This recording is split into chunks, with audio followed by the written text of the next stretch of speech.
Šodien dodamies nelielā ceļojumā ar Vincenta kungu un viņa kundzi. Viņa nesautīgi kalpo baznīcai, vedot no Ogres maizes ceptuves maizi karmelītu māsām uz klosteri Ikšķilē. Braucot pa ceļam, Vincenta kungs dalās savās atmiņās par saviem bērnības gadiem, tai skaitā savās atmiņās par kardinālu Vaivadu. Kur tad mēs šobrīd dodamies? Pēc maizes uz Pfāzera rūpnīcu veda priesteri, kuri vairāk jau šeit Ikšķilē nav, kuri aizgājuši ar nozīmējumu uz citām draudzēm. Man vienkārši palūdza priesteris Bojārs, un ka bija tāda Olgas kundze, kas pateica: Vincent, vai tu nevarētu aizvest maizīti? Es teicu, kāda problēma nav nekāda. Tā iesāku vienreiz, otrreiz, es tagad beigās domāju, cik tā man būs reizi jāved. Olgas kundze pateica, visu laiku. Tas ir viss, un tā palika. Un tā būs tagad, tūlīt būs 3 gadi. 84 gadi, bet es jūtos, daudz jaunāks. Nav nekāda problēma man cienī ziņā. Ka var atvest un aizvest. Paliek smagāk, ja man tā maizīte jāvar būt 3 kas tikai rupmaize. Tā būtu ļoti smaga, jo rupmaizīte daudz smagāk par baltu maizīti. Praktiski es esmu tipisks liepājnieks. 76 gadi esmu nodzīvojis Liepājā. Pārcēlāmies uz Ikšķili dzīvot, pateicoties dēlam, kurš man vairāk nav, kurš pagājušajā gadā aizgāja bojā. Un tā mēs ar kundzīti, ja būs septembrī, septembra mēnesī būs pilni 60 gadi, kad mēs viens otru, studējam baznīcas kalpošanu. Es sāku arī kalpot, pateicoties savai mamītei, kura man Liepājā katedrālē kārtoja puķes, katedrālē dziedāja. Tā man baznīca iesākās jau praktiski no kara laika gadiem. Jo, kur es dzīvoju, netālu bija vācu karavīru, tagad varētu teikt kopmītni, bet kur viņi dzīvoja, viena privātā māja, tā bija privātā māja, bet daudz tā māja, un tur dzīvoja vācu karavīri, un kurā es dzīvoju, pretīm tieši bija vācu tehnikas apkalpojušies servīzes, Lielgabala. Tā apdzīst, un no 3 gadu vecuma es zinu, kad es ar mammu pie rokas mēs gājam uz baznīcu. Tā baznīcā turpinājām iet līdz armijai.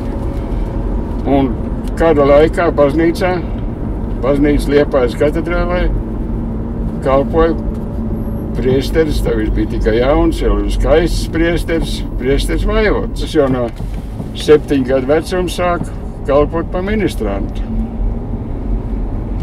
Ar to arī tā mēs bijām kalpojumi. Mēs bijām kādi 6 ministranti. Es skatos, tagad tie ministranti vienkārši grīz jāmeklē, te nav neviens, bet tais laikos, kaut arī pēc kara, ministram mēs bijām 6 gabali, un tā mums bija liels, kurš ies pie tribula, kurš mesīs grāmatu, kurš nedarīs neko, kurš lūksies. Tad notika mises, tais laikos mises notika tikai latīņu valodā. Nebija latviešu valodā kā tagad. Šobrīd es domāju, ka es jau varētu tēvs mūsu varētu noskaitīt gadrīz, vai arī vēl no jaunības gadiem Fater Noster, Kvēsis Celdi, Sankti Vicentu un Amantatūru. Un tas vēl varētu noskaitīt visi gadrīz ārāk, kas ir iemācīts vēl tad. Bet jau aizmirsies, jo sirm galvu piedodams. Baznīcā arī iepazīmies arī ar savu sievu, vārdā Lūcija. Tad aizgāja armijā. Pareizi pirms armijas, laikam 1,5–2 gadu arestēja Vaivodu. Priesteru Vaivodu arestēja. Arestēja viņu it kā. To es tā riktīgi, grūti man pateikt, it kā par grāmatu kaut kādu nelegālu izdošanu, ir kā par viņas prediķiem, jo tie bija diezgan asi, kā priesteris, kā prāves un kā, jāsaka, viss viņa pārējā, viņš bija cilvēks ar, kāds tādu personību. Vēl šobrīd atceros, kā viņš gāja uz medībām. Pa Liepāju viņš nebija tā kā tagad mednieks ar kaut kādām pufaikām un kaut kur ārā. Viņš bija zolīdi apģērbies, viņam bija cepures, tāda zaļa jaka, savu bisi viņam ielikt somā, viņš tā kā bija ļoti korekts. Un viņam arī bija Liepājā vēl uz tagadējā, arī vēl šobrīd tā iela saucās Kunga iela, bet šobrīd vairāk tā mājiņa viņam nav tur.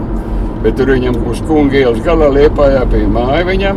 Tas ir, teiksim, kā pie paša Liepājas ezera, un viņam no Liepājas ezera, pat tādīs mājas sētā bija izrakts grāvs, kur viņam stāvēja laiva, un kad viņam bija sākās tā pīļu un kaut kāda medību sezona, tad viņam nebija nekāda problēma aiziet uz to savu māju. Tā māja bija ļoti nelieta, bija viena istabiņa un maz virtuvīte.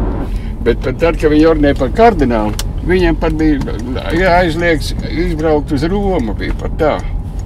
Jo pat cik sakarā to, ka viņš bija laikam sodīts, parunāties, ja viņi varēja, teiksim, pārā viņš nekad neatteica, kad viņam prasīja kaut kādu padomu, ko un kā viņš zināja, jo viņš, cik es saprotu, bija, cik atceros laikam, viņš bija studējis par priesteri Pēterburgā.